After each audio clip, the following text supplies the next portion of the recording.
Middays. Gerard and Rhino. We've got Stone Clanton. He is the Central Mississippi Grassroots Engagement Director for Americans for Prosperity. Stone, thanks for coming in. I appreciate it. All right, so tell us what you got going on tomorrow with this True Cost Tour. That ought to be of interest to everybody because the cost of everything keeps going up. Oh, yeah. So this is a national campaign that Americans for Prosperity is working on. And what we're doing is going around the country and lowering down the price of gas to $2.38. Wow. What it was on Inauguration Day of 2021. And we're going around and listening to people's stories, and honestly, they're all sad, they're all frustrating, but they're all too familiar. Yeah. Between people having to choose between gas and food and rent and et cetera, because and so we're going to be over at Forest at Vance Cox's gas station. I'm sure you know. No Vance, yeah. Vance over Cox gas station from starting out at 11, and we're going to roll through 1,500 gallons, whatever time that usually is. It ain't going to take long. It ain't going to take long because I mean, like, you know, people are going to be rolling through, and the thing is, we've had, 3 mile plus long lines starting at 8 a.m. So you've already done this to some other places? Not AFP Mississippi, but AFP around the country. That's what I mean, yeah. The AFP, the national organization, and its state organizations, they've already done some of this in some of the states. Awesome success with it. And like I said, just getting to know people and listening to them and, not being their counsel or something, but sometimes people just want to vent and let us know what's going on and how they're having to decide between different things. And not one person that I've seen a video of has said that they're happy with the way the economy and how the Fed is printing money, because that's what all this boils down to is the demand for Washington to spend.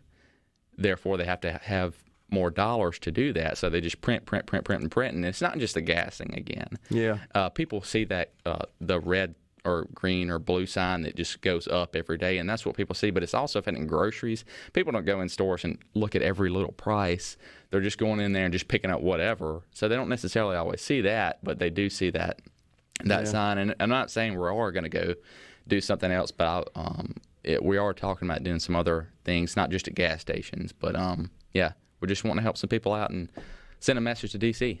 This is an interesting inflationary period in that generally inflation is caused by outsized demand, excess demand, with not enough supply to keep up. But this one, I think, this particular round is more a function of lack of supply. And you could chalk that off to COVID and the government shutdown of economies across the world, and that caused, in the case of oil, refineries shut down because there was no demand for their product, and they didn't want to continue to incur those expenses. And so we have a massive refinery shortage.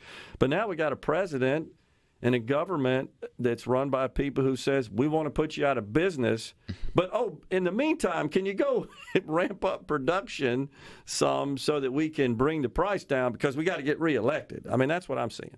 Yeah, and you made a good point. I like how you pointed out the different industries in the COVID aspect, because it is, of course, we know that Washington loves to spend money and print money, but there's all these over-regulations from energy to growing crops. I mean, there's, the renewable fuel standard that requires so much ethanol to be in gas. Well, that incentivizes farmers to make more corn. Therefore, they're not making other stuff, so simple supply and demand stuff going on too. But then there's also all these, the Paris climate agreement that we re-entered and et cetera, et cetera. So, and, as a young person, I graduated a year ago, and I've just paid my first income taxes this year. So, and I'm just thinking, okay, I'm already paying that, plus I'm paying more and getting less at the pump as well as other places. And I'm worried about other people that's my age who are just now graduating who haven't necessarily had the same support that I had from my parents going through school, and they're having to graduate and inherit this mess. So it's just it's ridiculous. Yeah, it's a good point. Well, I think the Democrats are from a political perspective at least, we got to focus on, okay, what do we do to fix this conundrum? And what we need, I feel, are policies that will promote supply. It doesn't matter what it is. Because everything is dwindling in terms of the imbalance of supply with demand.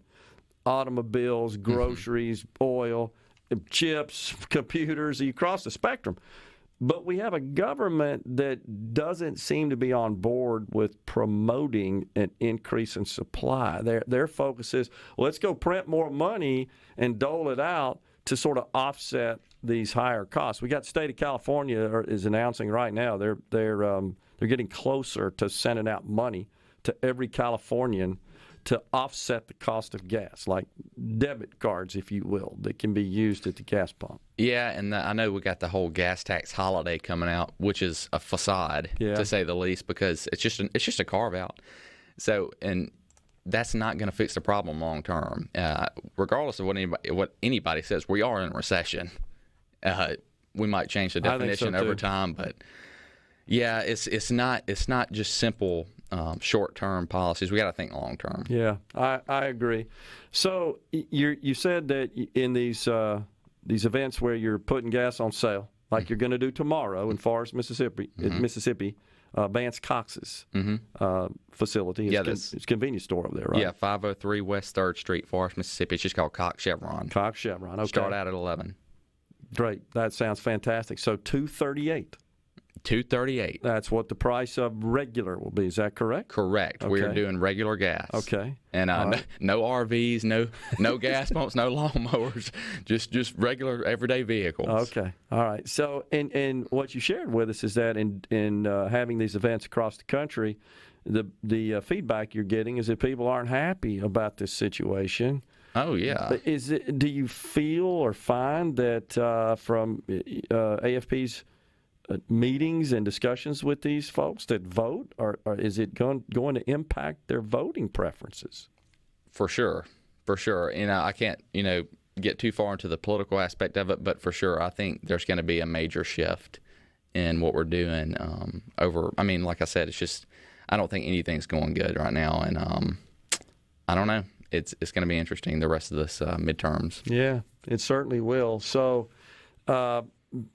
I guess you got some way to deal with all the traffic. You guys got law enforcement in traffic? Well, Vance has definitely been a big help to us with that. He's been enthusiastic through the entire process, and we're going to have like one entrance, one exit, and have some police off-duty deputies there that help us get us through there. And I mean, it's going to be a long process, but we're going to ask people to be patient with us through absolutely. the thing. We're like I said, it's just us wanting to show a little reciprocity to people. Yeah. Because we know they're hurting, and we want to listen to them, and like I said, send a message to D.C. I think it's a neat idea. Have these events garnered any feedback from Washington? Has AFP heard anything out of folks that are up there on the Hill making the laws for us? Have they observed? I would hope so. I know that we do definitely get shout-outs from different congressmen during some of the committee meetings, so we've definitely heard that. You can probably find them on AFP's YouTube page, but it's interesting because, I mean, people are mad that not just the voters but the congressmen are mad, and they're saying, hey, why are they doing this and we can't reduce the regulations and stop the inflation that's causing they're having to fix our problem. Yeah. So I like I said, the whole thing with the midterms and everything, I think it's gonna some different policy champions are definitely going to be in there. It feels like the Democrats maybe are trying to leverage this Dobbs decision handed by the Supreme Court in their favor, but the polls don't show that ranks as a top issue when voters go to the ballot box. They're worried about the pocketbook first and foremost, overwhelmingly. Mm-hmm.